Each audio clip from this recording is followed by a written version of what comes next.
How is it going then, everybody? I hope you're all doing absolutely fantastic. Welcome back to another video here on our channel. I'm the FIFA Analyst, and today we've got another episode of the Road to Glory for you. Today we're going to be looking at some of our games from the weekend, where we do tell you how we got on, talk to you about FIFA at the minute, FIFA 21, the plans and everything, because I'm still getting questions on a regular, what are we doing FIFA 21, and the period coming up, because this weekend supposedly is meant to be the last FUT Champs, which I'm a little bit frustrated with myself, if so, just because that it is coming in September. We've got a whole month of waiting for FIFA 21.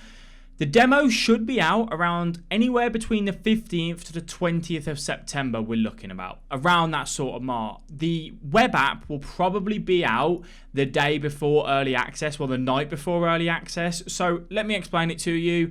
Early access. So you've got the official release date of FIFA 21, which is the 9th of October. If you pre-ordered it, you get it on the 6th of October. You can buy something called EA Access, where you get 10 hours of gameplay on FIFA 21, which is available from the 1st of October. You can download EA Access. I think it's like £7 a month or something like that. I'm not too sure. And you can use it on that, obviously, when that game, when it comes out, and you can have it on there. If you do enjoy the video, please let me know by giving it a like. You can subscribe to the channel as well. I do want to say, thank you for any support that you guys have shown on the channel over the last month or so and whatnot. One thing I'm a little bit confused with, and this is why I hope they do extend FUT Champs to at least the middle of September, is I don't really know what sort of content I can do on the channel just yet, because I've played FIFA 21. I'm not allowed to comment on it because it's a beta. I've said that I've played it, so I can't really do too much just yet, which is a little bit frustrating.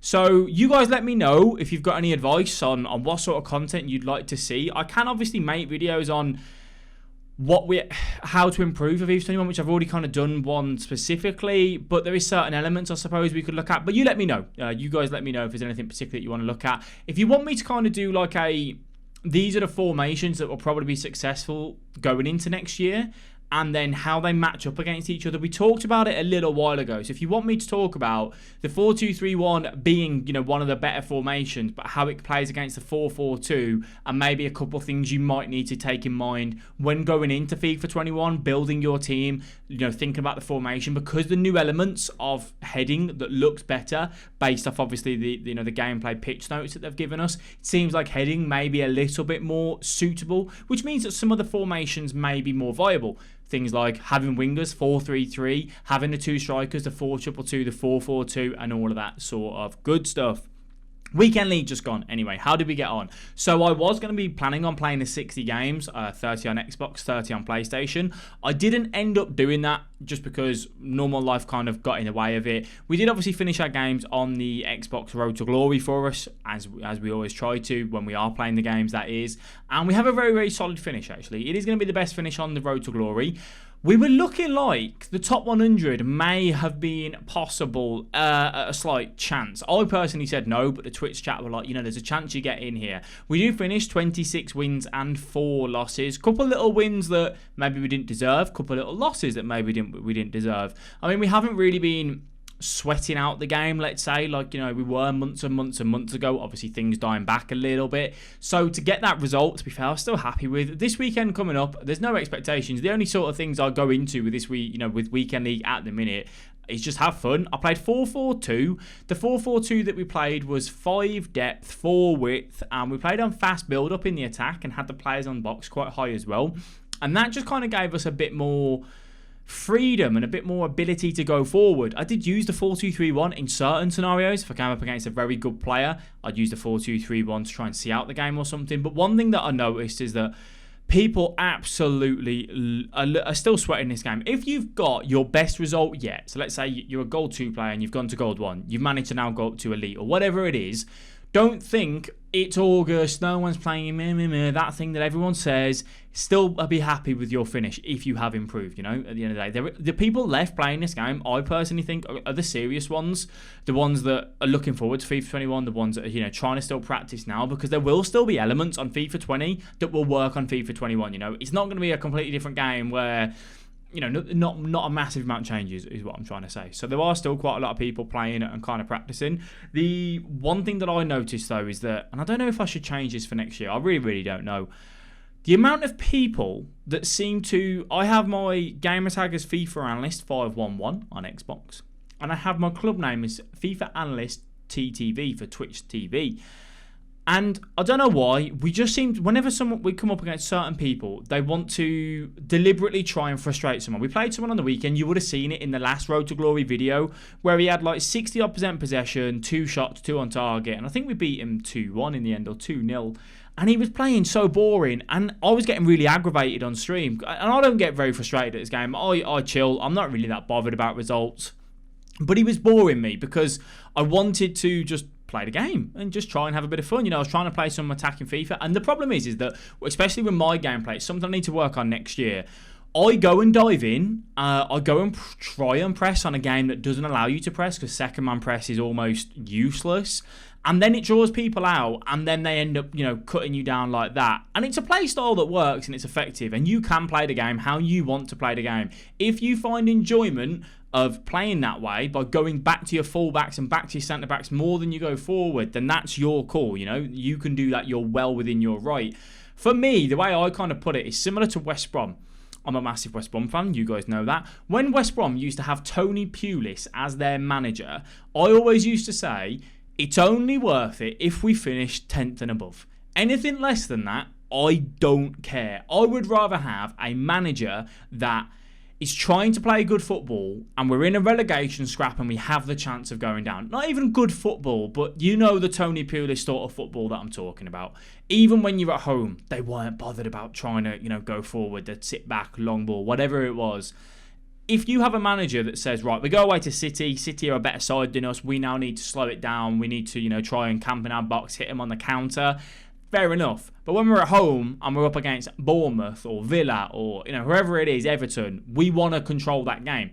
And that's the sort of thing that I see it like this, that if you're hitting Gold 1, Elite 3, Elite 2, and you're doing it by playing in a way that's not fun for me, I don't think it's worth it. That might be fun for them. So I need to try and remind that and keep that in my head. But when you play as much FIFA as I do, it can get very frustrating. It can get very irritating when people do it. It is effective. It does work. I get sucker punched into it. So I hold my hands up. I'm the one at fault. I'm the one at blame for doing that. But I just see it as that, we're all trying to play a video game. It is meant to be for fun. But obviously, FIFA has now kind of come into a competitive sort of element in every aspect. Draft, champs, rivals, whatever it may be, there's the competitive aspect to it. So as you can see here, 19 wins at the minute. I just kind of gave you, we obviously saw the first 8 games on the other day, and then this is a few games from like 12, when we're 12 games in, 18 games in, and then the latter games as well for you as well. So you've kind of got a bit of an understanding of how we played throughout the weekend. The João Felix card started to grow on me quite a bit actually. Vinicius Jr. still absolutely fantastic as he ball rolls that one and slots that in with his left foot. The João Felix has started to grow on me, I must say.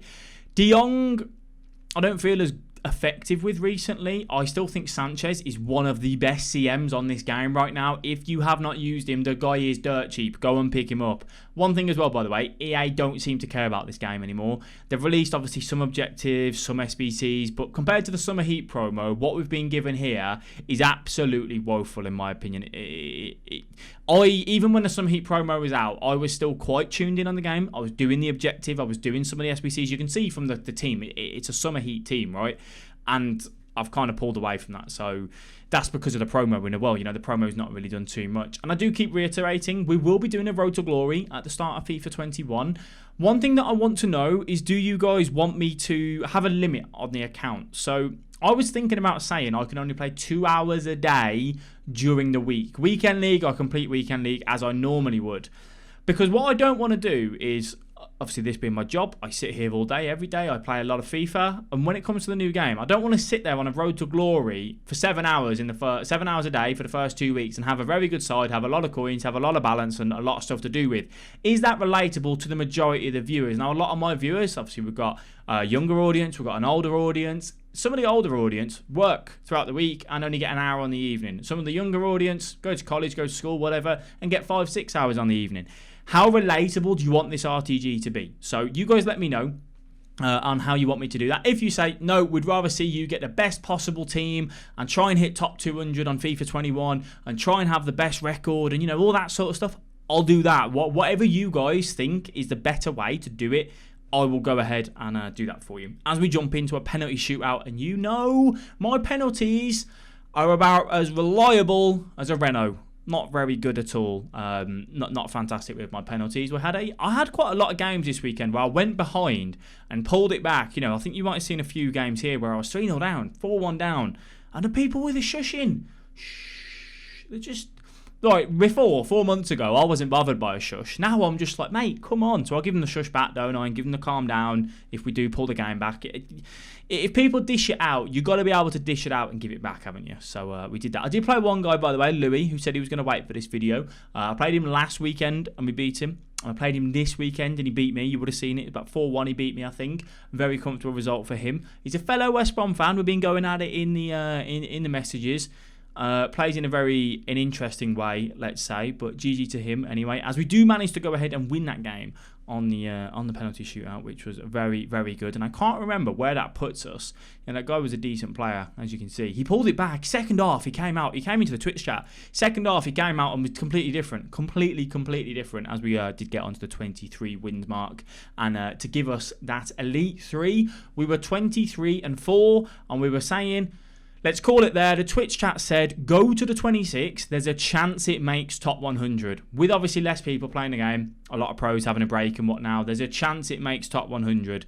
You know my best record this year. I've had loads of 28 and 2s, but never anything better. So even if a 27 would get me top 100 now at this stage of the game, it to me still wouldn't feel as good because I've got multiple 28s on PlayStation. So to me, it wouldn't be that big of a deal anyway. But we don't get in the top 100. We were very close. I think, I think definitely that one win. We had a really good skill rating. The 27s, like a lot of the 27s that were there, my skill rating was 2,250. Some of the skill rating was a lot lower than that with the 27 wins. So if we would have got that 27, we would have been comfortably in the top 50, I imagine, which would have been good stuff indeed. But that is where we are going to end it for you guys today.